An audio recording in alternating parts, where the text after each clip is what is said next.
If you were to choose one word to describe Christian people, what would it be? All right? Now think about that for a second.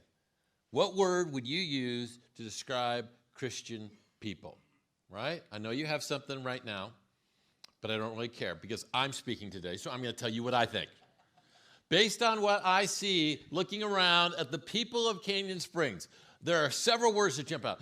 Number one would jump out at me is, I have never met a group of people that is more loving than this group of people. If there's a need, you jump on it. If you're going to get sick, this is the place to be. Actually, if you have COVID, leave. But I'm telling you, the kinds of meals that you're going to get, I've seen people do GoFundMe accounts. It's almost worth, at this church, it's almost worth faking an illness just to get some of Jody Horn's cookies. It's amazing. Another word I would use is compassionate. I have watched the people of Canyon Springs go around the world to care for people in need. Haiti, Belize, Uganda, Dominican Republic, Alaska, Mexico, wherever. This church, over the last 12 years, has gone on over 60 trips. And you don't just go and be like, hey, I'm like super American, let me solve all your problems. We go and we love these people, and they get in our heart. And we had so long to go back to Haiti. It's just breaking our heart that we haven't been able to go in so long.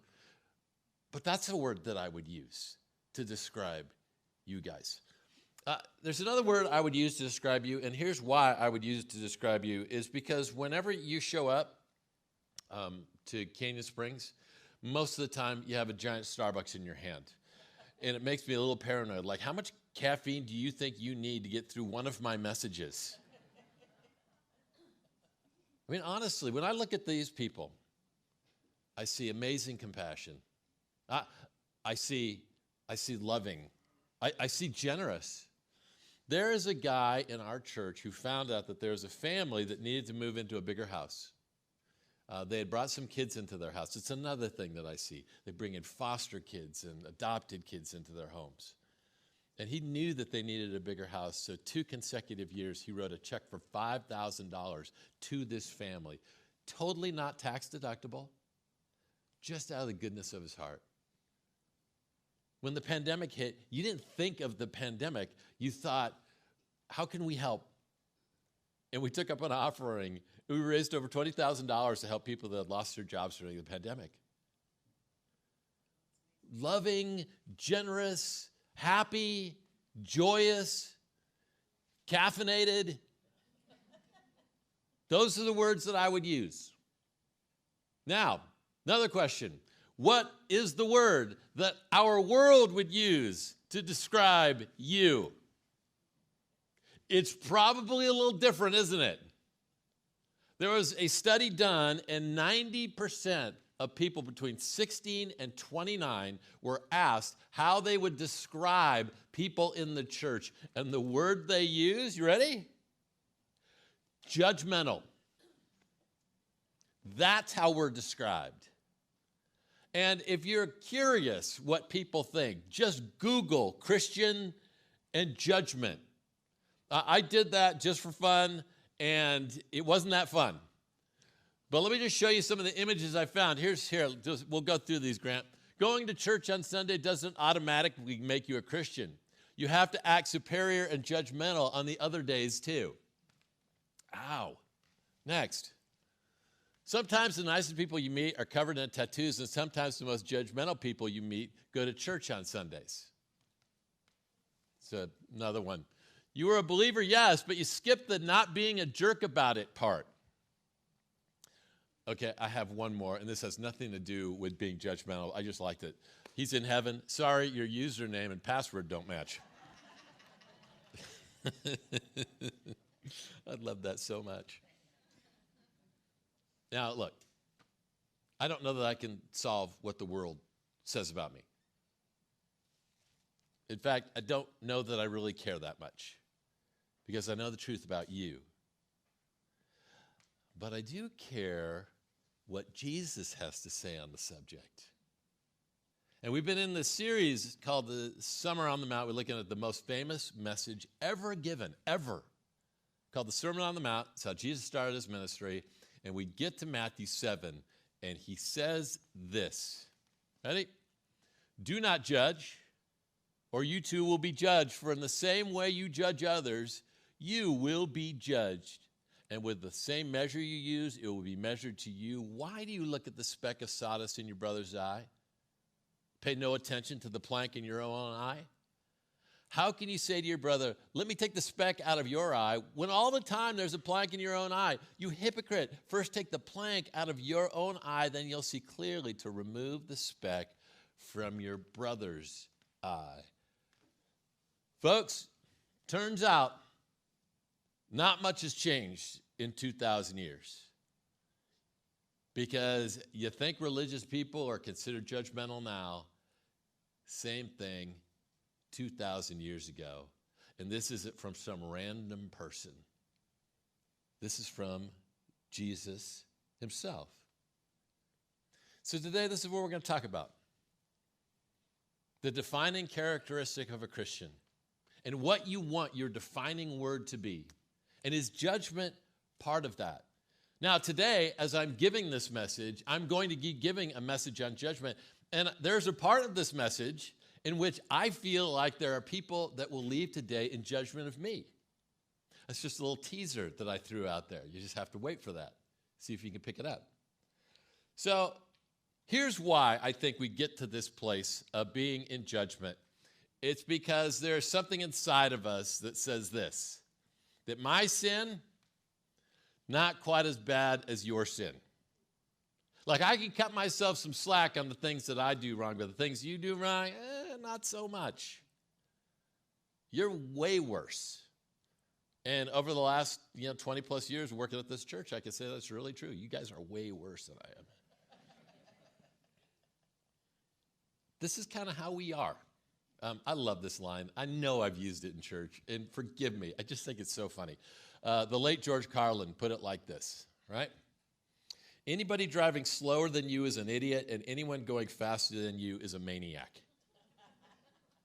This is how we are, right? When I look at everybody else, what they do is always worse.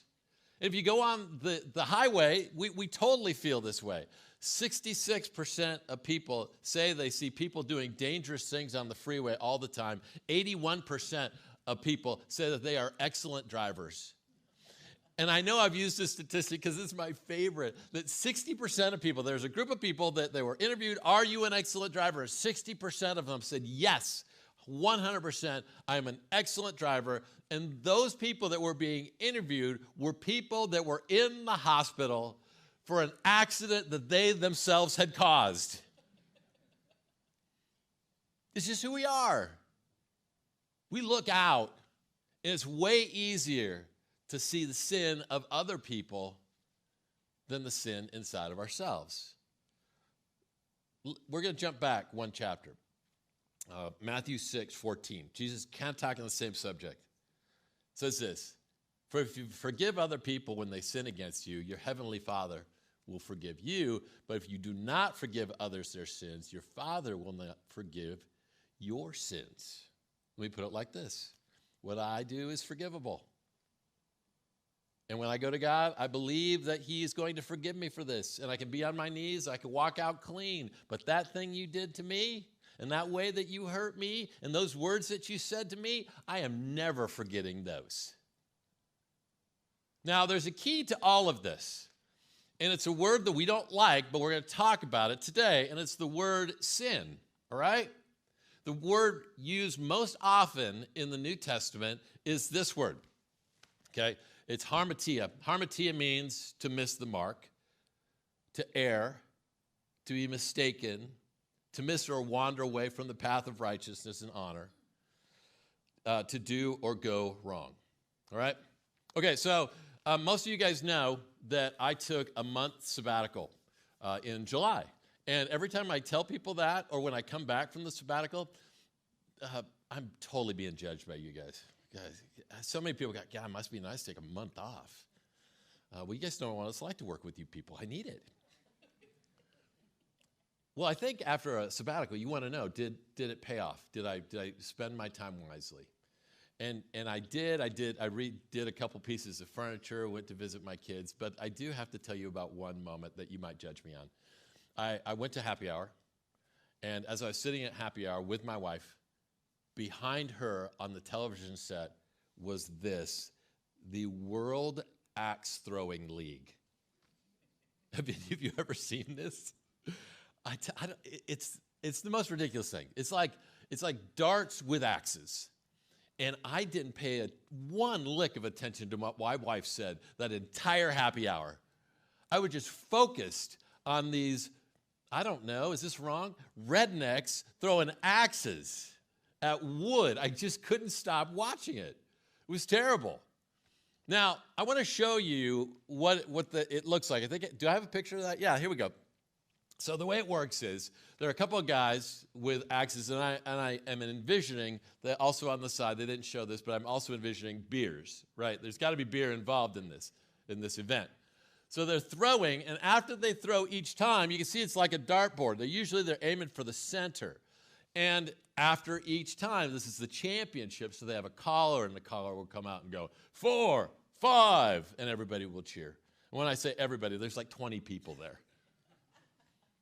But up at the top, you can see up at the top, there's these little dots, this axe, and then right there's a little dot. The other side has one too. Every once in a while, they'll throw at that dot. And when they throw at that dot, it's either hit or miss. There's no halfway. There's no, hey, you got close. Listen, that's what the word sin means. You either hit or you miss. Sin is essentially missing the mark of God's original intention for your life. And what he intended for you is for you to have peace and purpose and to be filled with joy and be great relationships with people. He gives us some ways in which we can do that, but the whole purpose of it is so that you can live your best life. And sin basically means you missed. You are off. And if you go back to the axe throwing thing. If you look, both of these are a miss.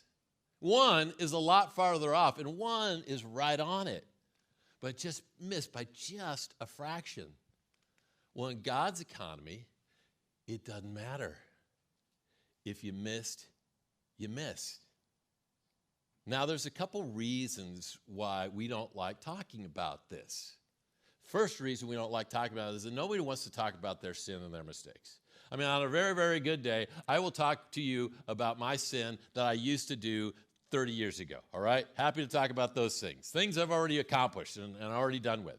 We don't like talking about that. And secondly, we don't like this concept of a God that when he looks at us, he evaluates us by what we do. And if we're just a little bit off, still not good enough. Well, if you didn't like that, you're really not going to like this, because I want to show you some other verses that kind of echo what Jesus is talking about in Matthew 5, all right? So we're going to go to Romans chapter 1. Let's throw that up there. There's a lot of words, and I'm going to get through them. I'm going to try to describe them to you as we go through. The wrath of God is being revealed from heaven against all the godlessness and wickedness of people who suppress the truth by their wickedness. Since what may be known about God is plain to them, because God has made it plain to them. Now we're going to get to that in just a second.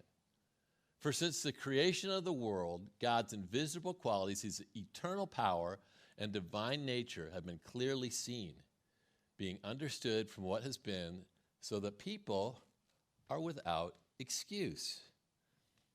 What these words are saying is the right and the wrong is plain to you.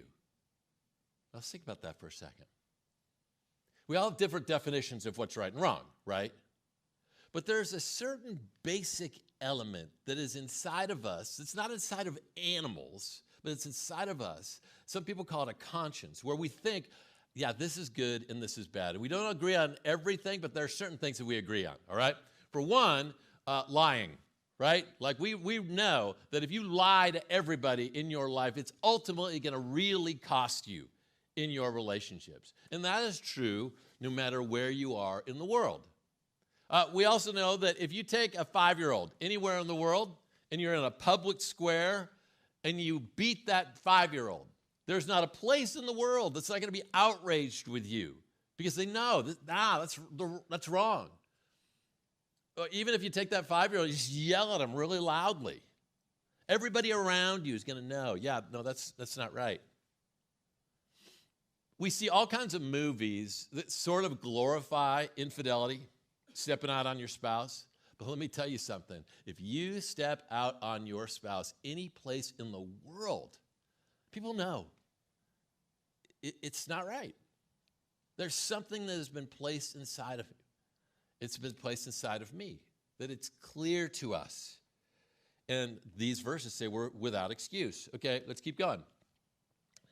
For although they knew God, they neither glorified him as God nor gave thanks to him, but their thinking became futile, and their foolish hearts were darkened. Although they claimed to be wise, they became fools, and they exchanged the glory of the immortal God for images made to look like a mortal human being and birds and animals and reptiles. What Paul is talking about is back in those days, if they didn't like following God, they'd make up their own religion, and they would carve out an idol. And they weren't worshiping that idol. They were worshiping what they thought that God represented. And we look at that and go, God, I would never do that. Really? The heart of this is, I'm not going to follow what God says. I'm going to follow what somebody else says. And you probably didn't carve an image, but I do believe that you have a God that wants to tell you what to do. And do you know what his name is? Mike. Sorry to point you out, Mike. It's Gino. Gino is another name of that God. Dave is another name. Jelaine is another name. The God that we listen to the most is the God in our own head that says, I'm going to do what I think is right, no matter what God says, right? And we all have that God that we tend to follow. Okay, it's a really happy message so far. You are sinners and you think you're God. Okay, you with me? Good. Here we go. Therefore, God gave them over in their sinful desires of their hearts to sexual impurity, for the degrading of their bodies with one another. They exchanged the truth about God for a lie. They worshiped and served and created things rather than the Creator, who is forever praised. Now, what we're witnessing is, the farther we get away from God, we have these tracks that take us far and far away from God, right? Now, let me give you, we're going to keep going, and this is the opportunity that you're going to have to judge me. Here we go. Keep going. Because of this, God gave them over to shameful lusts. Even their women exchanged natural sexual relations for unnatural ones. In the same way, the men also abandoned natural relations with women and were inflamed with lust for one another. Men committed shameful acts with other men and received in themselves the due penalty for their error. Now, we have landed on a verse that talks about something that is front and center in our culture. And these verses deal directly with LGBTQ, right? Now, you're probably wondering, Pastor Jack, what do you think? What does Canyon Springs think? So is this sin? Well, let's go back to our definition. Sin is missing the mark of God's original intention. Now, if you were to ask me based on what the Bible says, and this isn't the only passage that talks about this, then I would have to say yes, based on the Bible and based on biology, because we know in the first book of the Bible, God created man and women. And if we were to put a naked man here and a naked woman here, number one, you would never forget this message. It would really perk up this message for sure. But if I'm going to guess, what God's original intention for how the man and the woman were to perform sexually, I could make a pretty accurate guess of what I think that is, right? So I'm just going to let that pause, let that simmer for a second. Let me give you a chance to pull out your phone and start that email that you want to send me later on in the week. Let me give you an observation that I have made as a Christian for a very long time when it comes to things that we consider sin. There are certain things that we consider sin that become bigger than everything else, all right? So back in the 50s, if you had a baby out of wedlock, that was like huge. Like you were kicked out of the church and everybody knew and they made fun of you. That was it. And it kind of moved into living together. In fact, living together is called what? Did anybody remember? Living in sin, right? It's right there in the title, living in sin. I would say alcohol and drugs are there too, right? Chad's not here, but clearly huge sin. You know, an interesting one to me is smoking. If you want to be judged, then smoke in a public place. I once did that on stage here at Candy Springs. It was never more obvious that somebody had no idea what they were doing than me trying to smoke. I think smoking is sort of interesting because now it's this big, don't do it, you'll be judged for. Back in the 50s, man, you could smoke holding the baby. As long as the baby wasn't born out of wedlock, you were good. Fine. What do all of those sins have in common? They're public. They're things that we notice. Now, if we stop reading right here, then we just proliferate the judgment. But Paul doesn't stop right here. He continues. Look with me. Furthermore, just as we did not think it worthwhile to retain the knowledge of God, so God gave them over to a depraved mind, so that what they do ought not to be done, they become filled with every kind of wickedness. Evil, greed, depravity. They're full of envy, murder, strife, deceit, malice. They're gossips. They're slanderers. Next one. They invent ways of doing evil. They disobey their parents. They have no understanding, no fidelity, no love, no mercy, although they know God's righteous decree that those who do such things deserve death. They not only continue to do these very things, but also approve of those who practice them.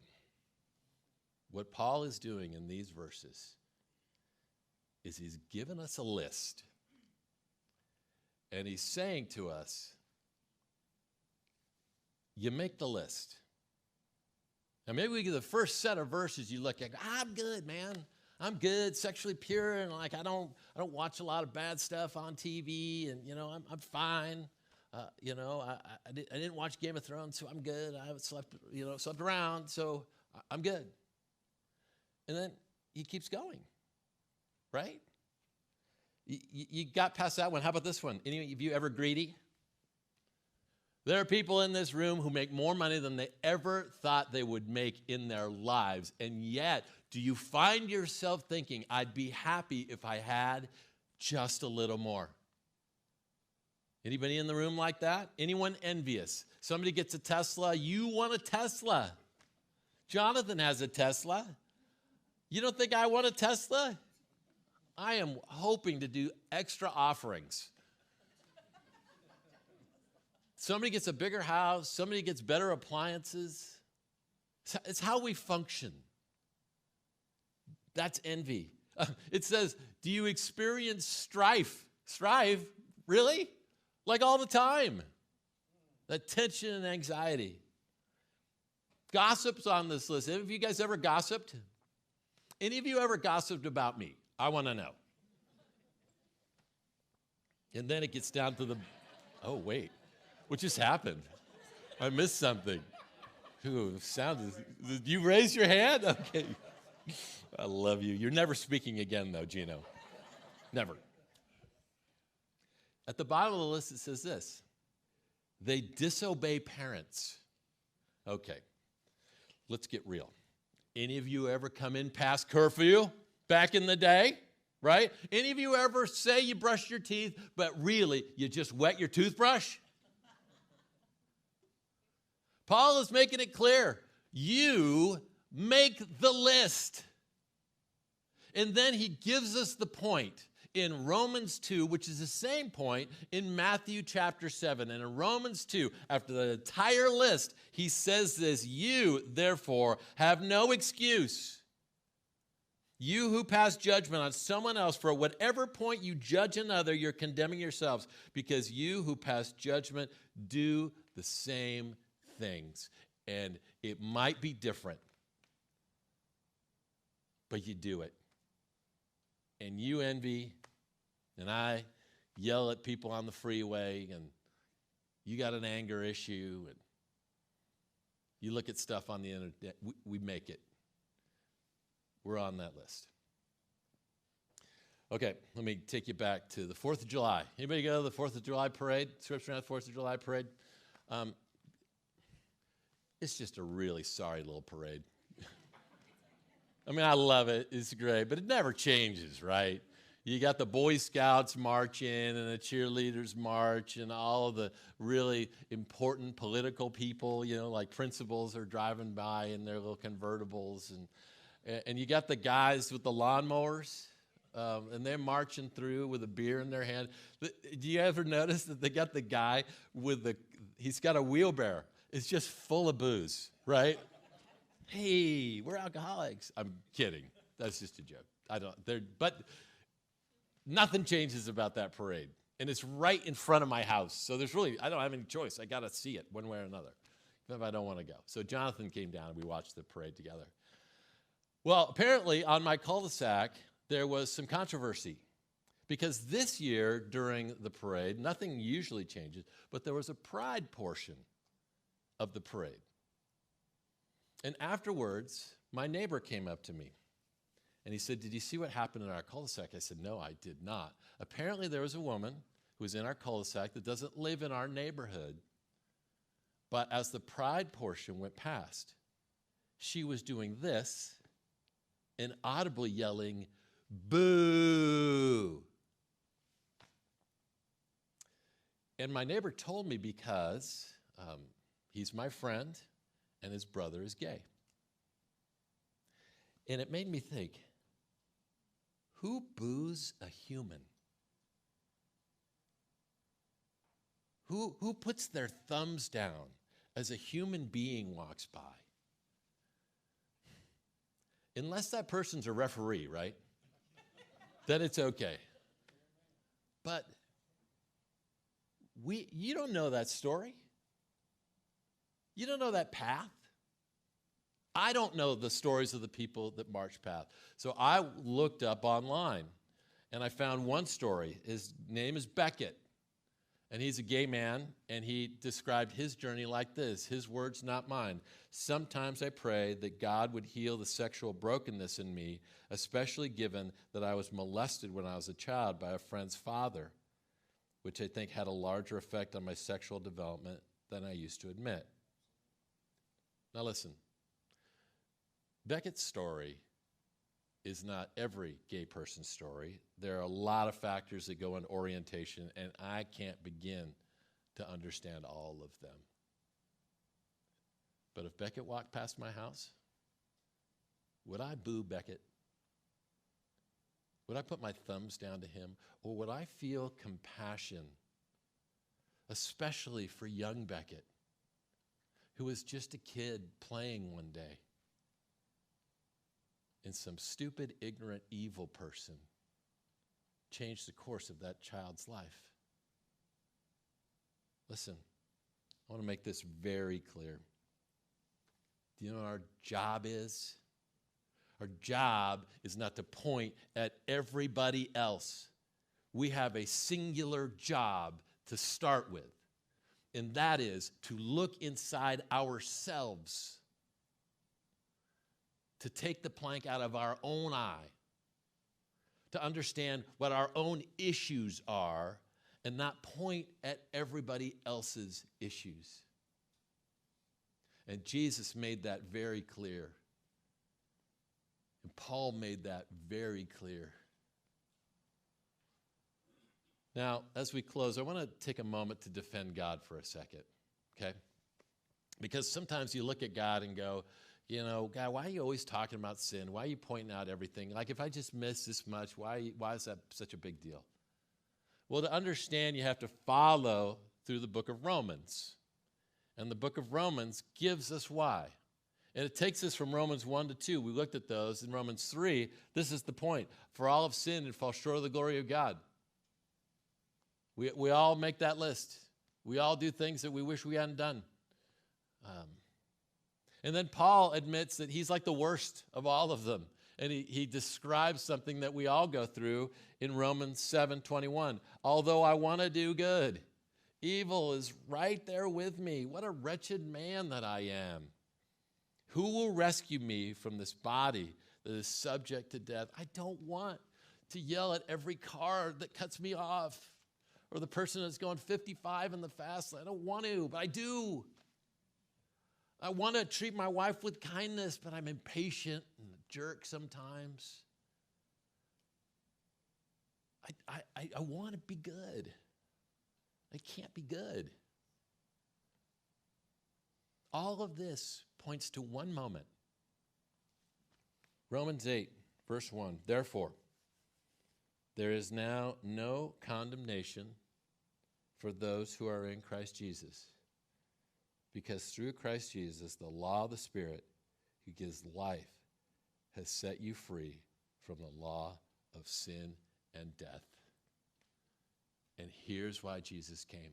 We all make mistakes. We all blow it. We all not living into who we were intended to be. All of us. All of us have gone off the path. And maybe some of you think, man, I'm just so close to that dot. You still missed the dot. That's every one of us. And yet when we come to Jesus, he says there is no condemnation.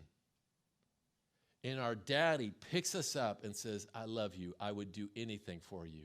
I would even send my own son into this world to die so that you can be saved. I love you.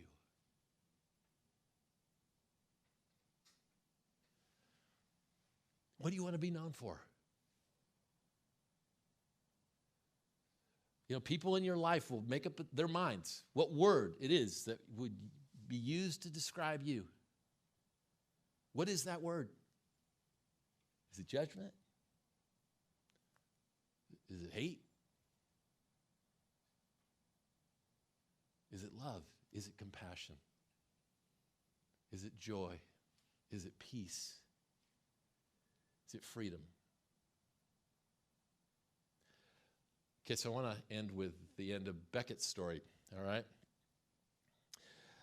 He was working in Hollywood. He was a very successful set designer in Hollywood, and he wandered into a coffee shop. And there, right next to him, he noticed that there were a couple of college kids, and they both were sitting there with their Bibles open.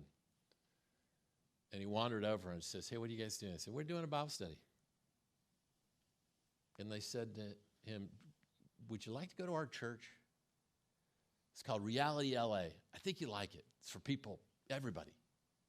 You have to clean up, you just have to go.